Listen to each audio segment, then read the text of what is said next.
there was a Twilight Zone episode where this history professor was one of the most popular professors in school.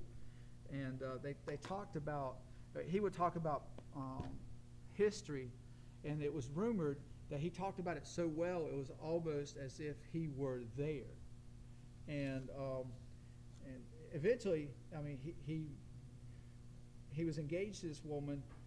Long story short, he actually was there.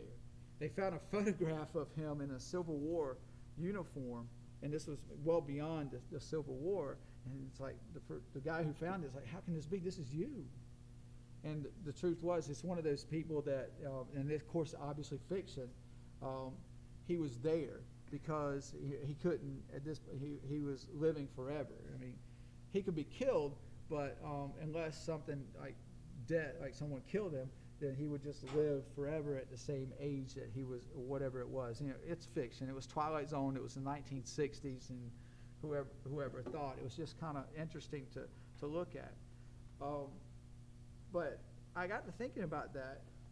We treat our history as if we weren't there, which is true. Okay, physically we were not there. But one of the things that makes history so boring, and I'm one of those guys that found history boring, English boring, reading boring, we don't see the surroundings. We don't see the importance of it. We don't see the emotional attachment all these people have in it. And then once we can find that, and it's not like something we just say, okay, I'm going to get emotionally tied in, but we have to find, like for this story here, we have to look at the year it was written. We have to look at what was going on during this time. So it would be as if some other country right now decided to attack us, or at least to ban up and come against us. That we could actually see their forces out there, and their forces absolutely outnumbered us, and that they were the type of force that the world has already bowed to them. And this was what the British Empire was. So Patrick Henry, and even realizing that he has family and he wants to protect them and care for them and do what's best for them, I can't imagine what it must have been like for them, for the, I would say, call them revolutionaries, even though they're not revolutionary yet, they're getting there. But I would think that at this point, they're going, are you serious? Death for your family is a lot worse than this slavery to the British Empire. I mean, how must they be living at that point? So we have to consider that. All right. So today I put in here, there's actually two things that we're going to do. I'm going to talk about the quiz first, and then I'm going to talk about the paragraph writing, persuasive paragraph. On the Henry quiz, if you don't click on it yet, I'm going to just go ahead and show it. Bring it over a little bit. So it is a graded quiz. There's no time limit, and you have 2 attempts. So go slow the first time through. Seriously, go slow. All right. So we're going to preview it, and I'm going to talk about it as we go. So don't do anything yet. So I know it's a crazy way to do a quiz, but there's a reason for it, because I don't think we look close enough at the quiz, and my computer is horrible, so I do need the Cat 5. I'm just going to do that. So it was going well this weekend, so I'm just waiting. You can see up there in the corner, it's still circling. Sorry about that.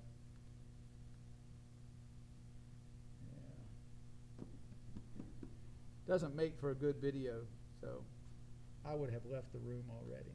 There we go.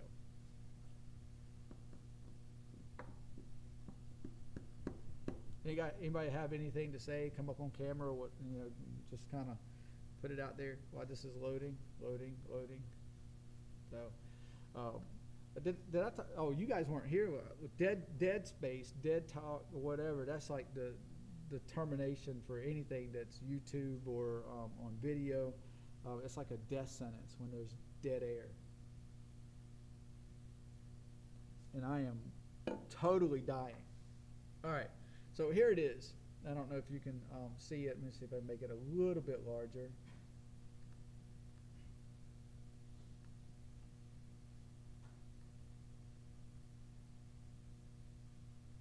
All right, so question 1. Which of the following best describes the central idea of the text? We're talking about Patrick Henry. Hope is the only comfort people can turn to. Great Britain truly wanted reconciliation. Or when peace and reconciliation are not options, fighting for freedom is the only other way. Or Patrick Henry believed there was no way to know the future, only to anticipate its potential. What do you think? So you have to go back and look at the text and see what he was talking about. I think we know the answer. So you thought I was going to tell you the answer, didn't you? So, all right. So just think about that. Think about the text. Question 2, which of the following quotes best supports the answer to part A? So what you're looking at is you do have to find that support. So what we're doing is finding the idea and then finding what's the best support. I have but one lamp by which my feet are guided, and that is the lamp of experience. Or it is natural to man to indulge in the illusions of hope. Yeah, I mean, that's kind of important there too. But after these things, we may indulge the fond hope of peace and reconciliation. When he says fond back there, that means the foolish hope of peace and reconciliation. Or if we wish to be free, we must fight. So back up your answer with part B.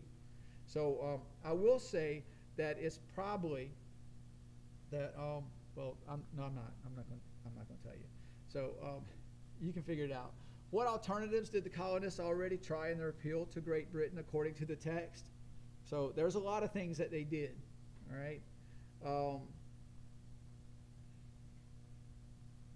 I'll say that. There's a lot of things that they did. And then according to Henry, what are the means from paragraph 4 the colonies have to defeat the British? So this is a little bit tougher one. I want you to think about it before you just casually put an answer.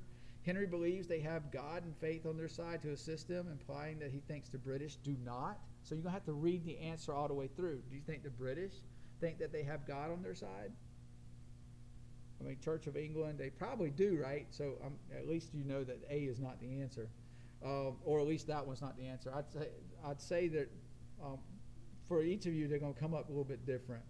The colonies have the people willing to fight as well as allies and a just cause on their side. The colonies have resources and knowledge of the land on their side. Or Henry believes they have the sense of justice and reason on their side.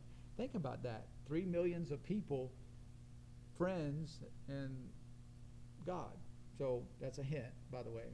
Which phrase from the paragraph best supports the answer? Oh, shoot. I'm going to skip that one because I kind of helped you out there, right? So think about that. 3 million of people armed in the holy cause of liberty. Which of the following does not identify a rhetorical device used in a speech? So what's rhetorical? What's a rhetorical device? It's a literary type device, right? So we've been talking about some of these.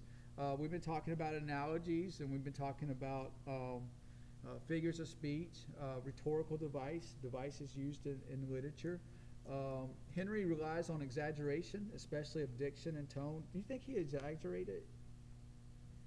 Henry appeals to emotion, i.e. pathos, by reminding his audience of the injustices they have experienced and of the fearful future they face in shackles. Henry uses repetition throughout the speech to emphasize his points and show the Virginia House of Burgesses how repeated actions for peace have gotten nowhere. Okay? And Henry asks a number of rhetorical questions in order to get his audience thinking and to lead them to what he considers are correct answers. So what's not one of those, what is not one of the devices he uses? So think about that. I think I might have answered it with the first part. All right, so take your time. You have 2 chances to go through this, but really what it's meant for, I want you to be able to see that anytime that you put an answer, like for that first one, question 1, there's always something from the text that has to back it up. So what you're learning is anytime that you're looking at something or you're going to be answering things in the future for English 3, you need to back it up with text. Find the evidence. Find the evidence. So that's the lesson for that today.